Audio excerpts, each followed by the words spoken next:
શું કહેવું છે? એની અંદર જે ટ્રાફિક પીઆઈ છે એ કોણ છે અને શું ખરેખર નશામાં ધૂત હતા? અમારા સર્કલ 6 છે, એમનું નામ વાયમ ગોહિલ છે અને એક સોશિયલ મીડિયામાં જે વિડીયો વાયરલ થઈ રહ્યો છે એમાં જે પ્રાથમિક કારણ અમને જાણવા મળ્યું છે એમાં એ વાહન ચાલક રોંગ સાઈડમાં પોતાનું વાહન ચલાવતો હતો અને એમને રોકવા જતાં જે બોલાચાલી અને જે વિડીયોનો કન્ટેન્ટ છે એ પ્રમાણે ત્યાં પીઆઈ સાથે માથાકૂટ થયેલી હતી. એમાં હાલમાં રિજિયન 2 એસીપી દ્વારા અમારા ગામિત સાહેબ છે એમના દ્વારા હાલમાં તપાસ હાથ ધરવામાં આવી છે. તપાસ પૂર્ણ થતાં એમાં ચોક્કસપણે જે પણ એનું તારણ નીકળશે એ પ્રમાણે કાર્યવાહી કરવામાં આવશે.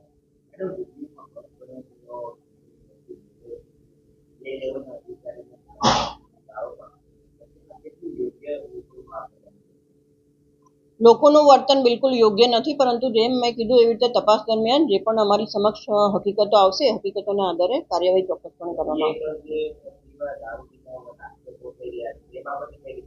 એ બાબતે પણ રિજિયન 2 દ્વારા હાલમાં તપાસ કરવામાં આવી રહી છે અને જેવું અમારી સામે આખો રિપોર્ટ આવશે એટલે અમે એ પ્રમાણે ચોક્કસપણે કાર્યવાહી કરીશું. પીઆઈ લેવલના વ્યક્તિ જ્યારે વાહન ચાલકોને અટકાવે છે તો બીજા પોલીસ કર્મીઓ ક્યાં હતા? આજે સમગ્ર આપ સવાલ પૂછી રહ્યા છો એ તપાસનો વિષય છે. તપાસ પૂર્ણ થતાં જે પણ હકીકતો સામે આવશે એમાં કાર્યવાહી કરવામાં આવશે.